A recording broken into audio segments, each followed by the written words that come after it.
আসসালামু আলাইকুম। Hello everyone, দেখেন এখানে আমাদের কতগুলো সুপারি গাছ আছে। এটা হচ্ছে আমাদের বাড়ির পিছন সাইড বা সবজি বাগান বলতে পারেন।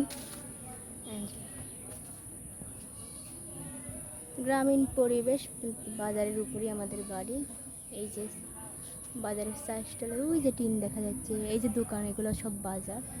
আশেপাশে জঙ্গল হয়ে গেছে, দেখেন পানি জমে কি অবস্থা। আমাদের আশেপাশে প্রচুর পরিমাণে পানি জমছে, আর এই পানির ভিতরে কিন্তু অনেক সাপ, ছোট ছোট সাপের বাচ্চা, অত বিষধর না কিন্তু অনেক বাচ্চা হয়েছে এই সাপের। এই দেখেন এখানে আমাদের গরু ঘর করলো। আমরা তো গত ভিডিওতে আপনাদের দিয়ে দেখাইছি যে এইখানে আমাদের গরু ঘর করছে।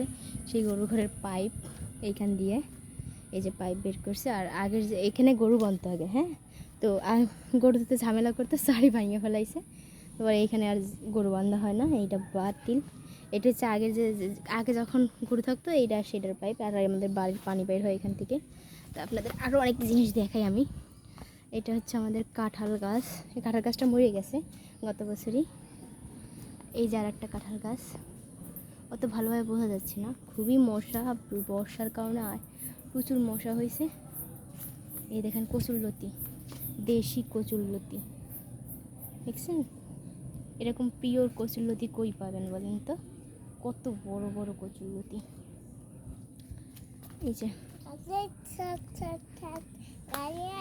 এখান থেকে আমরা বোরিং ভালোভাবে দেখানোর চেষ্টা করি, দাঁড়ান। এই যে আমাদের পানির যত এই জায়গা দিয়ে পাতালে পানি নামে, এখানে একটা পাইপ আছে, এই যে দেখা যাচ্ছে এই জায়গা থেকে পানি নামে। ওই যে স্রোত যাচ্ছে, আস্তে আস্তে বোঝা যায় কিনা জানি না, যাচ্ছে। এই তো ওইখানে আমার একটা মেহেন্দি গাছ আছে, যে সুপারি গাছ, এটা অন্যের একটা জমি পিছনে। এইখানে অনেকখানি পানি, মাছ চাষ করা যাবে। চলেন আরও কিছু আপনাদের দেখাই। এই দেখেন আমাদের মুরগির বাচ্চা, এগুলো অনেকগুলো মুরগির বাচ্চা। আমরা যেহেতু গ্রামের ভিতরে থাকি, তো হাঁস মুরগি তো পালতেই হবে। হাঁস মুরগি পালা ছাড়া কোনো কথা নেই।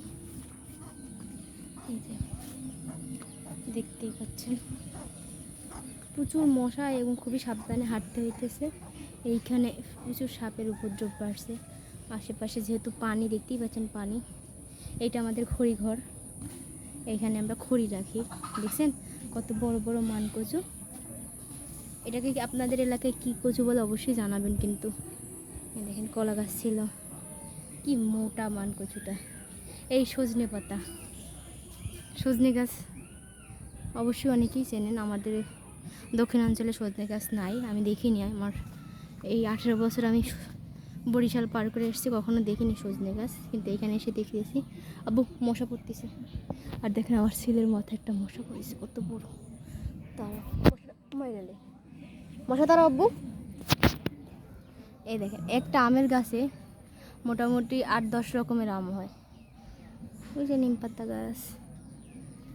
আসলে আমি যখন ভিডিও করি আশপাশের লোকজন অত জানে না, তো কেমন একটু লজ্জা করে। ওইরকমভাবে নতুন নতুন যেহেতু ভিডিও বানাচ্ছি, কি একটা জঙ্গলের পরিবেশ, মনে হচ্ছে যে কোথাও ভূতের বাড়ি। আব্বু হাঁটো তো। এই যে এই সুপারি গাছগুলো লাগাইনা হবে, আইনে রাখছে এখানে। এই যে ওই জায়গায় কিছু লাগাইছে, ওইখানে কিছু সুপারি গাছ লাগাইছে, কি জঙ্গল।